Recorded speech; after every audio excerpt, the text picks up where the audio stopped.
Here's your news for January 7th, 2020. We are starting off with some huge news from this week's Monday Night Raw, as WWE Champion Brock Lesnar made his return to the Red brand.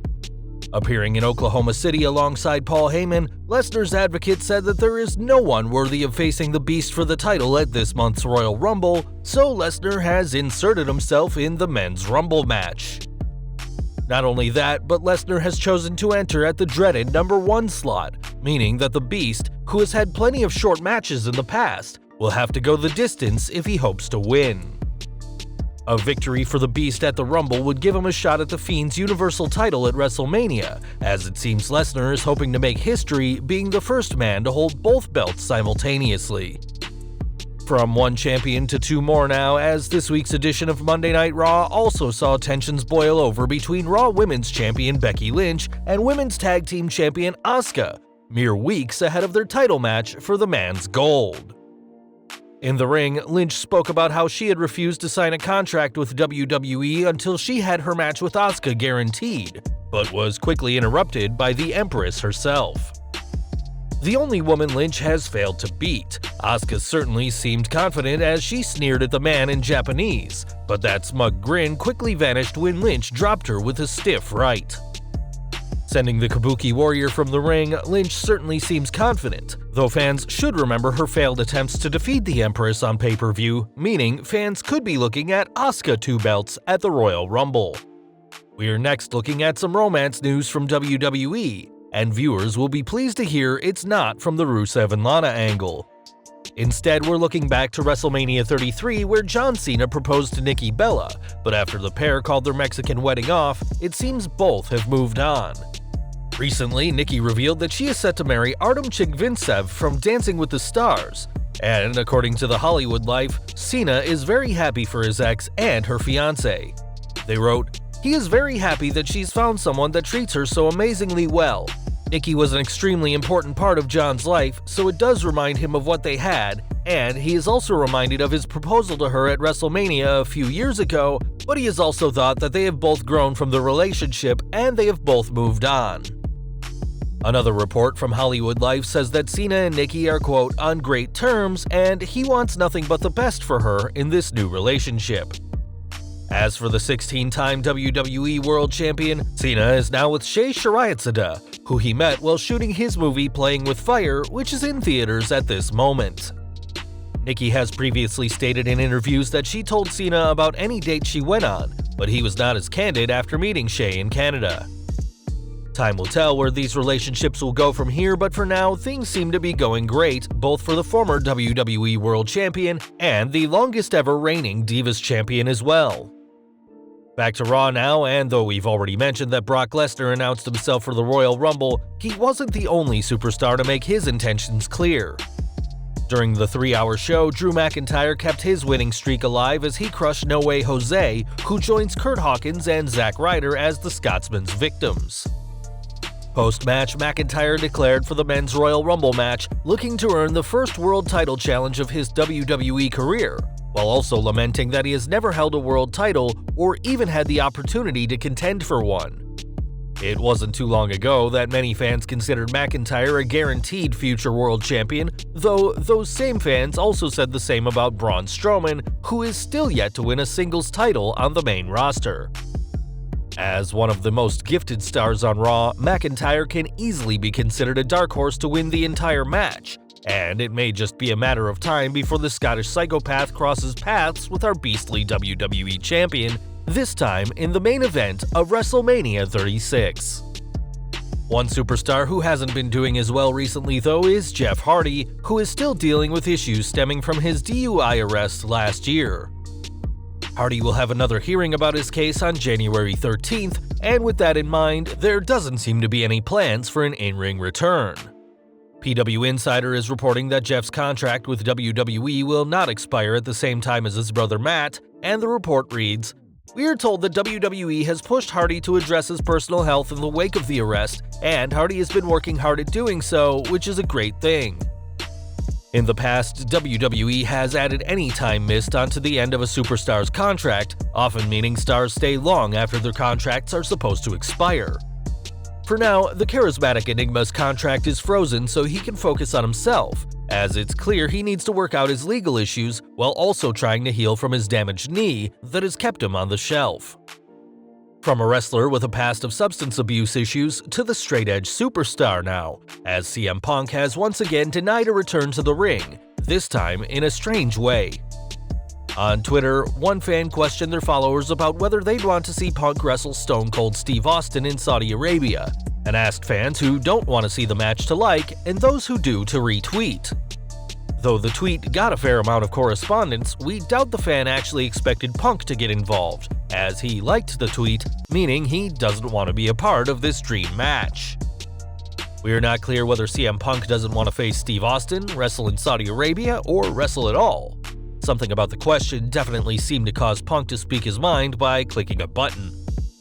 Back in the ring now, and as a publicly traded company, the WWE always goes out of its way to make sure that they present a certain image on television, meaning if they see a sign they don't like, then it has to go.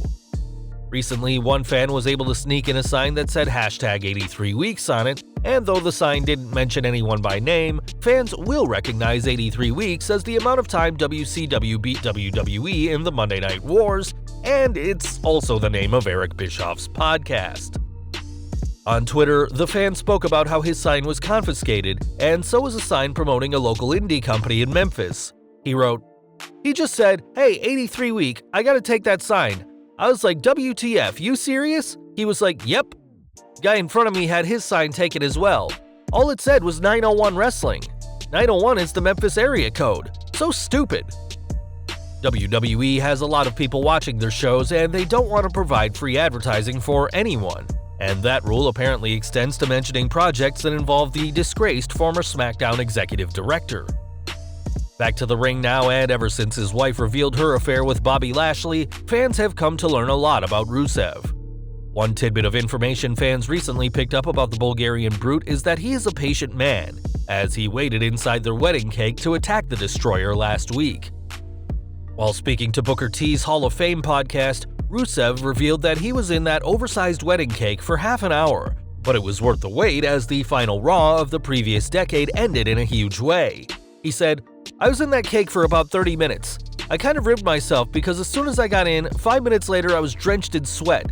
You have no idea how hot that cake was.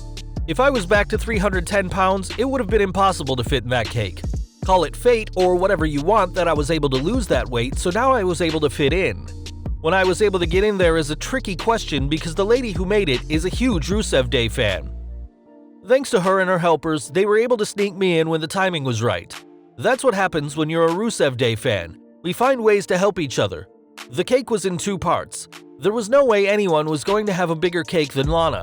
That backfired for her. If it was a regular cake, I would not have been able to pop out. Lana wanted the hugest cake."